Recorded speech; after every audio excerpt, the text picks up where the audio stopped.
All Indiana Politics is your premier source for Indiana politics, focusing on issues that matter to you. I still want us to be the best in the Midwest. We can't afford another lockdown. Give the citizens of this country the relief they need. Education in the state of Indiana remains priority number one. In-depth, nonpartisan coverage. We don't know exactly where the economy will be in January. People are worried with good reason. Exclusive interviews with Indiana's political leaders. We have the resources here in the state of Indiana to care for those who are in need. Expert analysis on critical legislation. We need to reform those laws. This recovery is going to take some time. We've got to anticipate that there'll be a budget shortfall. From Wish TV, this is All Indiana Politics Podcast on the All Indiana Podcast Network. Good morning and welcome to All Indiana Politics. I'm Garrett Bergquist in for Phil Sanchez.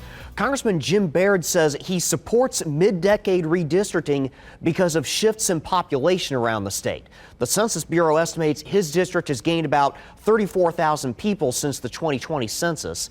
All 7 Indiana Republicans in the U.S. House are calling for their districts to be redrawn. Congressman Baird and I also discussed President Trump's summit with Russian President Vladimir Putin and Baird's bill dealing with small modular reactors. And joining us now is Congressman Jim Baird. Congressman, welcome back to the show. Thanks for having me back. I want to begin with redistricting. You and the other members of the Indiana delegation all have endorsed calling a special session on redistricting. Now, your district borders both the districts that are held by Democrats in this state, those of Frank Mervan and Andre Carson. Are you concerned that redistricting might end up putting you at risk by moving some Democratic voters from their districts into yours? Well, I feel like that I'm pretty well established here in the state of Indiana, and the counties that I've been to also touch, just like you said, touch those 2 areas or districts. And so I'm very comfortable with the people that we have in West Central Indiana and District 4. And I think we could absorb other members or other voters from the other districts. And so, but you're always interested in where redistricting might go and how it might turn out. All 7 members of Indiana's Republican congressional delegation released statements endorsing redistricting over the course of a few hours on August 18th. Was that a coordinated effort? Not with me. No, we did not talk about it. So. Why change the map right before a midterm election? Well, I think it's important that we make sure that we have people represented in those districts and that they have appropriate representation. And I think President Trump won Indiana the last time very well. And so we want to make sure that we have input from those voters that want to know where the country's headed. So. What's wrong with the current map, though? Republican leaders at the time said the map was perfect. Well, I think there's been a lot of migration or people migration, geographical migration since that time. I think it is appropriate to take a look at it and review it and see if we don't make sure that we eliminate any natural boundaries, make sure people have a chance to have input into where the election goes. And I think it's appropriate to have that kind of review. And you know, there's always the opportunity to make sure that some of the natural barriers that occur and may be in these current maps, is there a way to take those out? You know, if we divide a city or a town or someplace right down the middle, it really is nice to keep those communities together so they vote in the same district or same area. So we could look at those kind of things. But you already redraw the maps every 10 years once the new census data comes out. Why not just wait until the next census? Because what I just mentioned earlier, I think we've had some people migration into other areas, and want to make sure we still have the appropriate population and that the district represents the appropriate population. Turning to the federal budget bill, the Health and Hospital Corporation of Marion County says that it's set to lose about $125 million in funding due to a combination of state and federal cuts. They say that will lead to more people seeking emergency room care, which is the most expensive care. Is that worth the cuts to Medicaid? Well, I think you have to recognize, too, that the big, beautiful bill does have $50 billion set aside even for rural hospitals. And so we were interested in that part or aspect of the big, beautiful bill. And we're certainly interested in making sure that people have health care. And The other thing that I think is important is that we also took into consideration individuals that weren't qualified, or that the state was making inappropriate or erroneous payments to some people. And so if we pull those funds back, it'll make more funds available for those people that really need it. So what do you say then, particularly to the rural hospitals, they're concerned about losing Medicaid payments as a result of that? And that's what I said, the $50 billion, that's why we put that in there, was to make sure we have something to back up any of those concerns that they have. And when we find out what those are for sure, and what they need, well, we have those funds. The other thing because we've been looking for waste, fraud, and abuse in the systems, in all of the areas, in Medicaid, the SNAP program, all of that. And so if we have those funds and can keep those from being erroneously paid or made, then we have the funds that we need to do what we need to do. But the other thing too is the economy. A lot of things in this big beautiful bill really encourage the economy, and one of those things is energy. So if we can renew our onshore oil drilling and energy supplies, that's going to help reduce interest expense, because the cost of transportation ends up being incorporated into the price of products and consumer goods.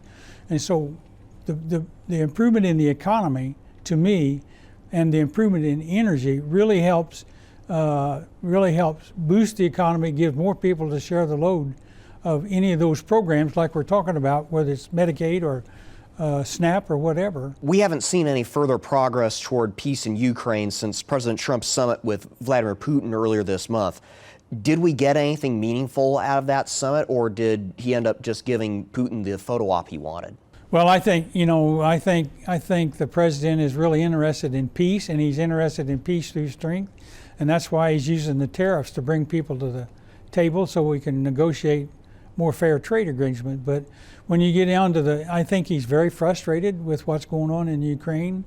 You have to keep in mind too that Putin was the one that attacked Ukraine, and the Ukrainians, you got to admire their courage and strength for putting up with this, over 3 years, and they've been able to withstand that. They've been very resourceful.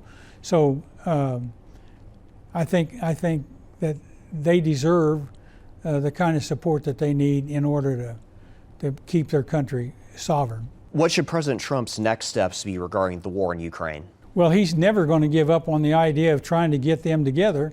But as far as revealing where his next steps are, I think that probably comes from him, and he does a good job of that. And so I think he's going to want to try to keep getting them together because he wants peace. I mean, when you think about the number of people that have been killed, including women and children, then he's certainly right to want to encourage peace. And I encourage that too. Before we go, you have a bill involving small modular reactors. Tell me a little about that. You bet. We're having a demand on our energy and our grid system because these data centers require significant amounts of energy, and it's going to be difficult to try to build and reinforce the grid sufficiently to handle that load. These SMRs, which are small modular reactors, have the capability to maybe take some of the pressure off of that system by locating them in strategic regions.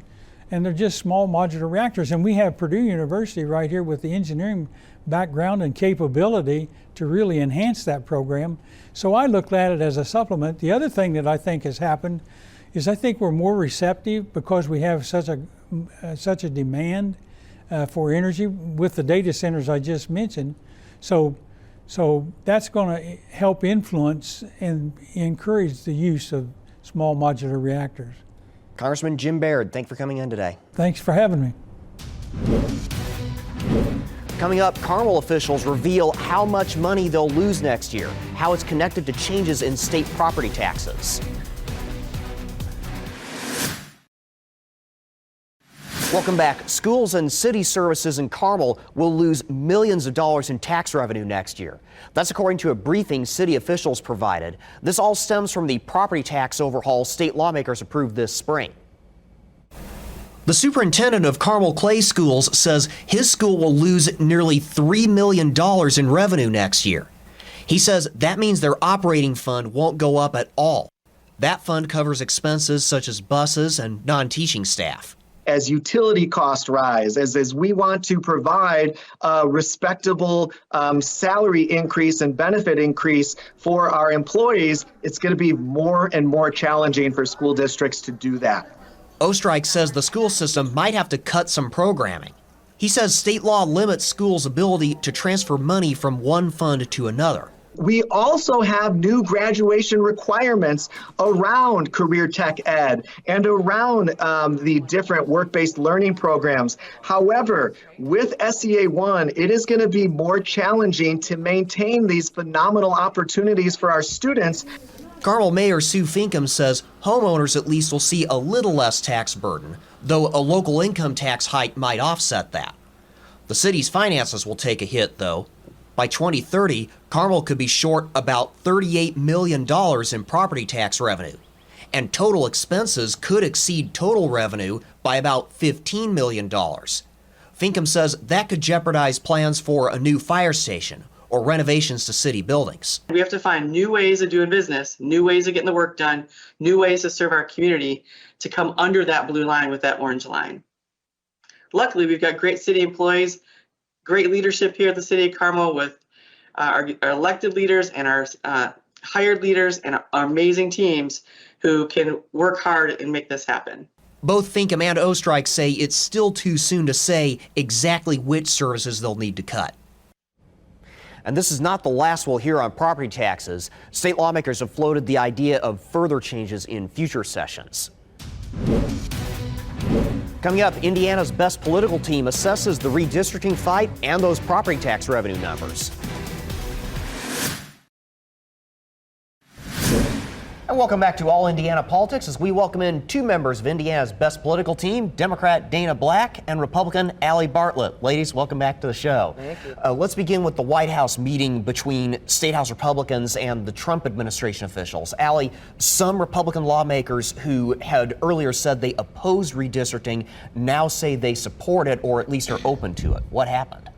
Look, I think, redistricting is always a tough conversation, whether it's, at the 10-year mark with the census or if it's a mid-decade redistricting. I think they had the opportunity to learn from folks at the White House about why they support this measure. I think it's going to be an ongoing learning process. They're considering all the aspects of a difficult topic and a difficult decision to make. And I think that's why we're going to see some people go back and forth a little bit or change their mind. I think that's what happens when you learn facts and you learn about a situation. And so we'll see what transpires, but that's why I think we've seen some of the back and forth. Dana, Republicans keep pointing to Democrats, and did California Governor Gavin Newsom's decision to call his own retaliatory special session end up giving some political cover to Republicans in other states? No.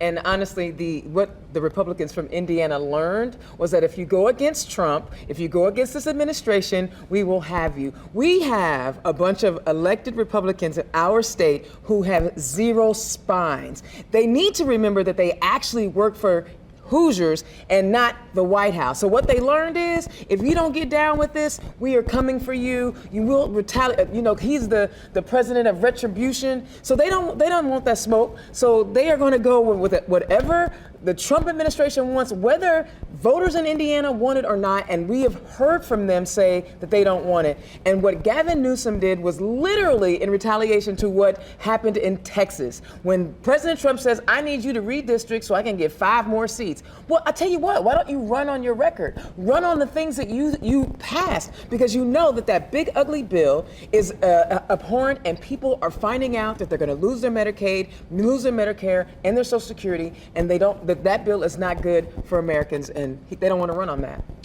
Allie, I'm going to come back to you on this one. Lawmakers tell me they spent only a few minutes discussing redistricting. They spent more time on a lot of other issues. Still, though, how likely is it at this point that we see a special session on redistricting? I'm glad that you asked about the Gavin Newsom question, because my answer is the complete opposite of what Dana said. I think we have seen for years and years that Democratic states are redistricting all the time for political purposes, and Gavin Newsom's comments prove that to us. I mean, he has come out and outright said, we are going to fight fire with fire. We're going to redistrict to offset what Texas is doing. We're seeing Illinois do the same thing. I encourage all the viewers, everybody out there, go look at Illinois' congressional maps. The way those are gerrymandered speaks for themselves. I mean, we as the party have fallen behind in this political back and forth on redistricting. And so if we're talking about it in that sense, absolutely, we have an obligation to at least look at what our maps look like. You heard Congressman Baird talk about, a change in population. 10 years is a long time, especially when you've gone through a global pandemic. We talked about, the influx of Hoosiers into the state during the pandemic. But bigger than that, we have every right legally to take a look at what our population looks like, at redrawing their maps. There is nothing in Indiana's Constitution or otherwise that legally prohibits us from looking at this as an option. So you asked about the likelihood of the outcome. I think that, while they didn't go to DC and spend hours talking about this, that wasn't the point of the trip. I think that they're learning all the time. They're taking the time to just take a look at what is going to be best and most representative for the Hoosier state. And, Gavin Newsom's comments, Governor Pritzker's comments, yes, those are all considerations, and that's what we're going to look at. Look at California. They actually passed on a referendum to have a nonpartisan redistricting commission to make sure that their maps and their districts are done well and fairly. So you can't even really say that. Now, I will say gerrymandering is something that both parties do. We're not going to pretend like that's not a thing, but it usually happens at every 10 years after we do the census. To say, American taxpayers, Hoosier taxpayers, could you go ahead and pay for a mid-decade census so we can steal some votes or we can disenfranchise voters? Mike Braun only received 54% of the votes in the state. So do the other 40-some% of Hoosiers not deserve any representation in Washington? Because that's what Republicans are saying. Are you trying to say that it's okay to disenfranchise black and brown communities? Because they want to slice up Marion County. They want to slice up District 1, where the greatest concentration of population of people of color. And that's exactly what they want to do. Even if we redistrict, we still have to meet all of the constitutional thresholds for representation. If and when a redistricting goes to court, we have to uphold those constitutional standards time and time again. There is no way that maps can be redrawn so that people do not have that constitutional right to representation. So let me remind you on that. And everything you said, so it's okay for Gavin Newsom? Is it okay for Texas? Is it okay for? I do want to move on to some local issues here. I want to move on to what we just heard from Carmel city officials about property taxes. So, Dan, let's go back to you here. Let's talk about those taxes. So, how likely is it that? First off, how likely is it that we see further changes to the property tax regimen in the state? And then, do these local districts have any options here? I tell you what, these Republicans are on a roll. They are doing everything so splendidly in this administration. Republican and Democratic mayors and administrators and city administrators all over the state begged them during the general session and told them exactly what was going to happen with SB 1. Nobody listened. They went on ahead and pushed forward. In fact, the governor said, you need to learn to do more with less while I build my helipad at my crib. Right? Well, I'm building an ability to fly helicopters in and out of my house. Y'all do more with less. The priorities are all wrong. We want to go ahead and defund municipalities, but we're literally defunding the police. We want to defund public education. And if Carmel Clay, the highest revenue generating county in the state of Indiana, is saying we're going to have a shortfall, then what does it say about some of our poor counties? What does it say about places like Indianapolis or Greene County or places where there's only 8,000 or 9,000 people where they are not generating revenue? Y'all, they are coming for your communities. They do not care about what you need. Allie, I want to let you weigh in on this as well, but also, if cities and schools begin cutting services, might lawmakers shy away from further changes to property taxes? So I think this is always going to be an ongoing learning process, first and foremost, but let us also remember that Senate Bill 1 only went into effect a month ago in July. And so we have actually not seen the effects of Senate Bill 1 necessarily at this point. I think there is going to be an adjustment period, and that's what mayors are working through right now in counties. People are going to have to readjust and re-examine their budgets, and that's what's happening. We're tightening the belt. We're going to see what the outcomes are, and I think that's just going to have to be the reality of it moving forward. Unfortunately, we're going to have to leave it there. Allie and Dana, thank you both so much for coming in, and we will be right back. Thank you for joining us for All Indiana Politics. We'll be back here next Sunday morning at 9:30. And be sure to check out the All Indiana Politics podcast online at wishtv.com. Have a great rest of your weekend. From Wish TV, this is All Indiana Politics Podcast on the All Indiana Podcast Network. Watch All Indiana Politics live Sunday mornings at 9:30 on Wish TV and at wishtv.com. Subscribe to this podcast and listen weekly here on the All Indiana Podcast Network. And be sure to discover even more great podcasts at allindianapodcastnetwork.com.